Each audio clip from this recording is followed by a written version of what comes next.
अब स्टार्ट हो रहा है सेक्शन सी, यानी 3 नंबर का क्वेश्चन स्टार्ट हो रहा है। क्वेश्चन नंबर 26 क्वेश्चन देखिए, अभी तक में मैंने जो जाना है इतना पढ़ाने के बाद, वो ये जाना है कि बच्चों को अगर डायरेक्ट बता दो कि ये लाइन है, इसका ये सब निकालना है, निकाल दो, तो वो निकाल लेते हैं। एक बार नहीं भी आता तो थोड़ा बहुत हाथ पैर चला लेते हैं। लेकिन अगर बिल्कुल डायरेक्ट क्वेश्चन दे दो तो उनकी हिम्मत ही नहीं होती कि इतना बड़ा क्वेश्चन है, हमसे होगा ही नहीं, गिव अप कर देते हैं। वो नहीं करना है। इसलिए कोशिश करिए, मैं जैसे पढ़ रहा हूँ, जो जो इससे इनपुट लेकर के यहाँ लिख रहा हूँ, उसी तरीके से पढ़िए, उतना उतना ही लिखिए। किस तरह लिखता हूँ वो देखिए। जैसे मैंने पढ़ा फाइंड द रेशियो, तो मुझे यहाँ से एक बात पता चल गई, मुझे रेशियो निकालना है। ठीक है, अब किसका रेशियो निकालना है वो आगे लिखा है। इन विच, जिसमें जो पॉइंट एक ये कोई पॉइंट है वो डिवाइड कर रहा है किसी को, किसको कर रहा है वो और आगे लिखा होगा। लाइन को डिवाइड कर रहा है, अच्छा लाइन सेगमेंट, ठीक है ना, एक लाइन सेगमेंट को डिवाइड कर रहा है, और वो लाइन सेगमेंट ज्वाइन कर रही है किसको, इन दोनों पॉइंट्स को। तो हमको यहां से पता चल गया कि कोई लाइन होगी, उस लाइन को कोई एक पॉइंट डिवाइड कर रहा होगा। ये कहीं नहीं लिखा कि इक्वल इक्वल डिवाइड कर रहा है। एक लाइन को कोई पॉइंट डिवाइड कर रहा है। भाई एक पॉइंट दो पार्ट में डिवाइड कर देगा कि नहीं? अगर एक जगह तोड़ोगे तो 2 टुकड़े हो जाएंगे। तो ये क्वेश्चन रेशियो वाला है, हमें रेशियो निकालना है। तो इस तरह क्वेश्चन में करते क्या, पहले वार्म अप देख लीजिए। इस तरह का क्वेश्चन फिर कोई भी आए आपको यही लगाना है। जनरल होता क्या है कि एक कोई लाइन सेगमेंट दिया होता है, लाइन बोल रहा है, लाइन सेगमेंट बोल रहा है, दोनों में डिफरेंस है। लाइन का मतलब ये एंड नहीं है, चलती चली आ रही है, और लाइन सेगमेंट उस लाइन का एक टुकड़ा, रुक गया, एक टुकड़ा है, इसलिए लाइन सेगमेंट लिखा है। ठीक है, होता ये है कि उस लाइन के एंड के दोनों पॉइंट होंगे, इन जनरल तुमको दिए होंगे। क्या होते हैं वो, x1, y1, ठीक है, x2, y2, और वो पॉइंट जो इस पूरी लाइन को डिवाइड करेगा, इक्वल भी कर सकता है, इक्वल नहीं भी कर सकता है। जो दिया होगा उस हिसाब से काम करना है। वो उसके भी कुछ कोऑर्डिनेट होंगे, वो इन जनरल x, y हुआ करते हैं। ठीक, अब ये पॉइंट इस पूरी लाइन को किसी रेशियो में बांटेगा। जैसे अगर हमने कहा ये पूरी 10 मीटर की है, तो हो सकता है ये 6 हो, ये 4 हो। जैसे 6 और 4, देखो क्या रेशियो बना, 2 से कट गया 3, 2, तो 3, 2 का रेशियो बन गया। हो सकता है ये 8 हो, 2 हो, तो क्या रेशियो बना, 2 से कट गया 4 और 1 का रेशियो बन गया। तो कुछ भी बन सकता है। क्या कह रहा है, हाँ किसी रेशियो में बांटता होगा तो जो लिया जाता है वो m और n लिया जाता है। अब बस इतनी कहानी होती है कि एक लाइन होती है, उसको डिवाइड करने वाला एक पॉइंट होता है, और वो लाइन जिन 2 पॉइंट से मिलकर बनी होती है वो उनके कोऑर्डिनेट दिए होते हैं। बस इतनी कहानी है। अब इसी में पूछता रहता है क्या, कभी पूछ लेगा कि क्या रेशियो है वो बताओ, यानी m और n पूछ रहा है। कभी पूछ लेगा वो पॉइंट बताओ जो इस लाइन को डिवाइड कर रहे हैं, यानी वो xy पूछ रहा है। कभी आपको ये भी दे देगा, वो पॉइंट भी दे देगा, रेशियो भी दे देगा, यहां में से कुछ कम कर देगा इन दोनों में से। भाई 1 2 3 4 लोग हैं एक तरीके से, 3 दे देगा, 1 कम कर देगा, बस इतना ही है। फॉर्मूला क्या है, इसको निकालने का मेन फॉर्मूला तो हमेशा ये लगाना है, चाहे ये लोग गायब हो तब भी इसी से लगाना है, चाहे ये गायब हो तब भी ये लगाना है, रेशियो गायब हो तब भी ये लगाना है, और ये पूछे तब तो ये लगाना ही। क्या है formula, x equal n, x की वैल्यू निकालनी तो x वाले ही लिखने हैं, इसका इधर मल्टीप्लाई, इसका इधर multiply, n x1 plus m x2। x का निकालना है तो x1 x2 लेना है, y का निकालना है तो y1 y2, और नीचे m प्लस n। और y का निकालना जब, तो y equal n y1 plus m y2 upon m plus n। बस ये 2 फॉर्मूले हैं, और इसी से इस कंसेप्ट के जितने भी क्वेश्चन आते हैं बस यही लगाना है। कभी x1 x2 गायब हो जाएंगे, y1 y2 गायब हो जाएंगे, xy पूछेगा, कभी mn पूछेगा, बस यही कहानी है। बस एक बात और याद रखनी है कि जब रेशियो गिवन हो तब तो, जैसे रेशियो बोल दे कि 3:2, तब तो हमको पता चल गया m की जगह में 3 लिखना है इसमें, और n की जगह 2 लिखना है। लेकिन जब रेशियो गिवन ना हो तब बस एक काम करना है कि उसको हमें मान लेना है कि ये k है और ये 1 है। ऐसा क्यों वो भी बता दें। देखो जब रेशियो गिवन नहीं है तो हमारे पास दो अननोन है चीजें और दोनों वेरिएबल हैं, m और n वेरिएबल हैं दोनों, और k और 1 ले लेने से हमारे पास एक ही वेरिएबल होता है। तो पहली चीज तो हमको यहीं से समझ में आ गई कि m और n लेने से दो वेरिएबल होने की वजह से हम एक इक्वेशन से नहीं निकाल सकते, और k और 1 ले लेंगे तो हम एक ही इक्वेशन से निकाल लेंगे। समझ रहे हो, क्योंकि दो वेरिएबल तो मिनिमम दो इक्वेशन तो चाहिए, दो वेरिएबल सॉल्व करने के लिए उनकी वैल्यू निकालने के लिए दो इक्वेशन भी चाहिए, फिर बड़ा प्रोसेस हो जाएगा। इसलिए हमने मान लिया कि m की जगह हम k लिखा करेंगे। कब? जब हमसे रेशियो पूछेगा। रेशियो गिवन होगा तो m और n की जगह जैसे वैल्यू रखनी रख देंगे, लेकिन जब पूछेगा तो m की जगह k और n की जगह 1, जैसे इसमें पूछा है। अब करने चलते हैं, फिर से बना लेते हैं, इसी कंसेप्ट पे लगते हैं इस तरह के सारे सवाल। डायग्राम बनाना आना चाहिए। अब हम इसके हिसाब से डायग्राम बनाते हैं कि एक लाइन है, उसके दो पॉइंट दिए हैं, क्या है 1,2 और 2,3, और वो पॉइंट जो इसको डिवाइड कर रहा है वो है 8/5, y। अब रिलेट करो, रिलेट क्या करो कि ये लग रहा है x1 y1 x2 y2, ये x1 ये y1 ये x2 ये y2 ये x ये y, और कुछ रेशियो होगा। रेशियो इन्होंने पूछा है तो हम क्या लेंगे, k और 1 लेंगे। क्यों? यही तो m और n है। हमने क्या कहा, रेशियो जब पूछे तो k और 1 लेने, ना पूछे गिवन हो तब m और n लेना। ठीक है, तो x की जगह लिखना है 8/5 इक्वल n x1, यानी 1 का मल्टीप्लाई 1 से तो 1 आया, प्लस m x2 यानी k का मल्टीप्लाई 2 से हुआ तो 2k आया, अपॉन m प्लस n यानी k प्लस 1। k लेने का फायदा देखिए, एक ही वेरिएबल है इस पूरी इक्वेशन में। अगर m और n दोनों लेते तो यहाँ एक इक्वेशन में दो वेरिएबल होते, तो इतने से हमारा आंसर नहीं आता। क्रॉस मल्टीप्लाई तो 8k plus 8 equal 5 plus 10k। 5 इधर लाएंगे तो 8 में से 5 माइनस हो जाएगा, 8k उधर जाएगा तो 2k, यानी यहां से k की वैल्यू आ गई 3/2।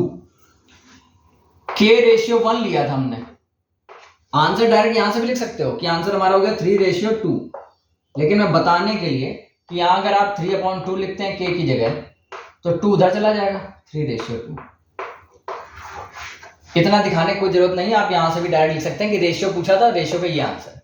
पर इन्होंने एक काम और पूछा, y बताओ, यानी ये, तो अब हम अभी y की कोई नीड ही नहीं थी, हमारा आंसर ऐसे ही आ गया। लेकिन इन्होंने क्योंकि बोला है कि एक्स्ट्रा कि y की भी वैल्यू बताओ, तो हम एक बार अब y का फॉर्मूला लगा लेते हैं।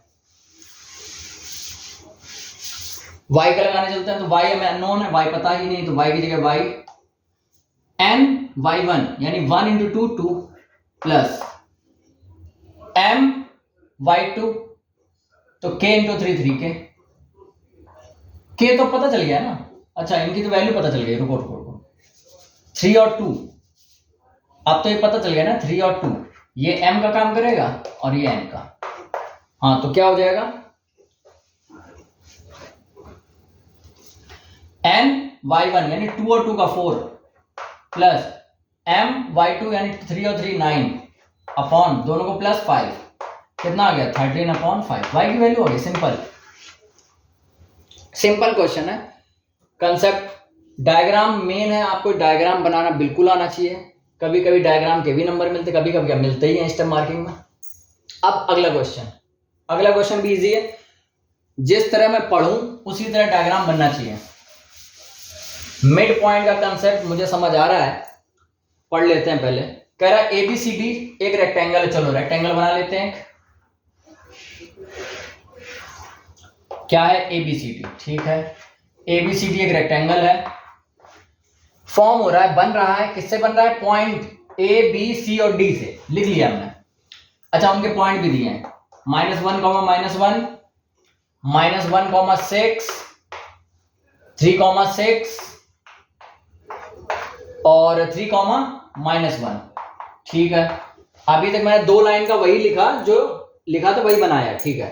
आप कह रहे हैं पी क्यू आर और एस जो है मिड पॉइंट है। अच्छा मिड पॉइंट है, लेकिन किसके मिड पॉइंट है? Side A B B C C D और डी ए के रेस्पेक्टिवली। का मतलब समझ लो, 1 2 3 4 लोग यहां लिखे हैं, 1 2 3 4 साइडें यहां लिखी हैं, यानी ये पी ए बी का है, क्यू बी सी का है, आर सी डी का है, एस डी ए का है। पी ए बी का है मतलब पी यहां ए बी का मिड पॉइंट, फिर बी सी का मिड पॉइंट क्यू, ठीक है, फिर सी डी का आर, ठीक है, डी ए का एस। जितना बोला हमने उतना बना दिया, 4 लाइन का बन गया फोटो। अब कह रहा है ये बात दिखाओ कि डायगोनल, किसके डायगोनल? क्वाड्रिलेटरल के। कौन सा quadrilateral? P Q R S, यानी पी क्यू आर एस मिलाना पड़ेगा। अच्छा, ये जो अंदर का डायगोनल बन रहा है, ये डायगोनल नहीं क्वाड्रिलेटरल बन रहा है, उसके डायगोनल मतलब ये। अच्छा, ये एक दूसरे को बाइसेक्ट कर रहे हैं। बाइसेक्ट का मतलब समझ रहे हैं? हमें ये बताना है ये जो पॉइंट है, ये जो पॉइंट है ये मिड पॉइंट है, इस लाइन के लिए भी, इस लाइन के लिए भी। अच्छा, मिड पॉइंट का वार्म अप देख लीजिए। अगर कोई एक लाइन है, अभी जैसे पीछे वाले क्वेश्चन में थे वहीं से आया है। मिड पॉइंट का मतलब तो यही होता है ना, जैसे अगर ये पूरी 10 है तो 20 से कट गया तो 5 ये होगी, 5 ये होगी। अगर मैं रेशियो में बात करूं तो 1:1 हो जाएगा, कुछ भी ले लो। अगर पूरी 10 है 20 है तो 10:10 ले लो, तो 10:10 हो जाएगी, काट लो, तब भी रेशियो 1:1 का बन जाएगा। अब जब इसी 1:1 को आप जो पीछे फॉर्मूला मैंने बताया उसमें लगाएंगे तो क्या आएगा, करके देखना। डायरेक्ट याद रखना, मैं करके दिखा रहा हूं बस। फॉर्मूला क्या बताया था? x equal nx1 plus mx2 upon m plus n। अब रेशियो मैंने बता दिया 1:1, तो m की जगह और n की जगह 1 लिखना है, ठीक है। तो 1 इंटू x1 तो x1 ही रहेगा, यहां भी 1 तो यहां भी x2 ही रहेगा, और यहां 1 और 1 2। डायरेक्टली याद रखना मिड पॉइंट निकालने का, x की value x1 plus x2 upon 2 होती है डायरेक्ट मिड पॉइंट के लिए। कैसे आ रही है वो मैंने बता दी। ऐसे ही y के लिए आ जाएगी direct y1 plus y2 upon 2, ठीक है। यही चीज अब हम डायरेक्ट लगाएंगे इसमें। क्या है, हमको मिड पॉइंट दिए, चलो पहले मिड पॉइंट निकाल लेते हैं, यानी p के पॉइंट निकालते हैं। इसके निकाल लेंगे, q के निकाल लेंगे, r के निकाल लेंगे और s के भी निकाल लेंगे, क्योंकि मिड पॉइंट हमने जान ही लिया कैसे निकलता है, ठीक है। तो p के हम कोऑर्डिनेट निकालने जा रहे हैं। p के कोऑर्डिनेट देखो, पहले p के हम क्या डायरेक्ट निकालें, डायरेक्ट देखना x1 प्लस x2, ध्यान से x1 प्लस x2 दोनों -1 यानी आ गया -2 अपॉन 2, क्या आया -1। दूसरा क्या आएगा इसी p का, 2 होते हैं ना कोऑर्डिनेट, यहां लिखना, यहां का तो आ गया -1 plus 6 upon 2, -1 plus 6 upon 2 5 upon 2, तो ये आया 5 अपॉन 2। p के कोऑर्डिनेट निकला है। इसी तरह q के निकालो डायरेक्ट। अब इन दोनों का बीच का है ना ये q, -1 plus 3 2 2 upon 2 1 comma 6 plus 6 12 upon 2 6 हो गया। अब इन दोनों का निकालो, 3 और 3 6 अपॉन 2 3 कॉमा -1 प्लस 6 5 5 अपॉन 2। अब इसका निकालो, 3 और -1 तो आया 2 अपॉन 2 यानी आया 1, -1 और -1 -2 अपॉन 2 माइनस। हमने चारों के कोऑर्डिनेट निकाल लिए, किससे? मिड पॉइंट से, जो अभी बताया x equal x1 plus x2 upon 2, y equal y1 plus y2 upon 2। अब क्या करना है, अब देखना इनके हम मिड पॉइंट अगर दोनों के सेम आ रहे हैं तो इसका क्या मतलब हुआ कि ये बाइसेक्ट कर रहे हैं। इनका जरा मिड पॉइंट निकालो, इन दोनों का मिड पॉइंट ये है, इसके कोऑर्डिनेट निकालो ऐसे निकालो ओरली, 1 प्लस 1 अपॉन 2 तो 1 आ गया, -1 प्लस 6 अपॉन 2 तो 5 अपॉन 2 आ गया, यानी आगे कोऑर्डिनेट 1 5 अपॉन 2 आ गए। इन दोनों के भी क्या यही आएंगे, करके देख लेते हैं। 3 और -1, 3 प्लस -1 करेंगे अपॉन 2, तो 3 प्लस -1 तो 3 -1 हो गया, जो गया 2 1 आया कि नहीं आया, 1 आ गया। अब हम करते हैं ये 5/2 प्लस 5/2, 5/2 प्लस 5/2 और अपॉन 2, तो 5/2 कितना हो गया, 10/2 अपॉन 2 कितना हो गया, 5 हो गया, ये कट गया तो 5/2। ये देखो ये आ गया और ये सेम आ गए, इसके भी 1,5/2 आ गए।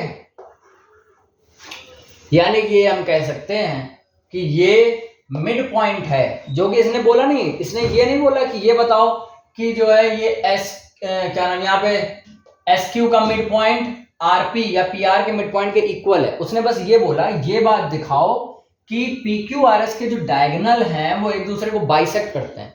बाइसेक्ट करने का मतलब क्या है कि वो दोनों किसी ऐसे पॉइंट पे काटते होंगे जो मिड पॉइंट होगा। तो हमने वही प्रूव कर दिया, हमने इन दोनों का मिड पॉइंट निकाला, इन दोनों का मिड पॉइंट निकाला, सेम आ रहा था। अच्छा, इन दोनों का भी हम कब निकाल पाए, जब हमको यहाँ के कोऑर्डिनेट पता थे, यहाँ के ना पता होते हम निकाल पाते नहीं। तो यहाँ के कोऑर्डिनेट निकालने के लिए हमने इन दोनों की हेल्प से ये निकाल लिया, इन दोनों से ये, इन दोनों से ये, इन दोनों से ये। इन सब में जो मेन रोल था वो उसी का, मिड पॉइंट निकालने के direct formula, x equal x1 plus x2 upon 2, y equal y1 plus y2 upon 2। दोनों इक्वेशन 3 नंबर के थे, अच्छे क्वेश्चन थे। अब हम अगला क्वेश्चन देखते हैं।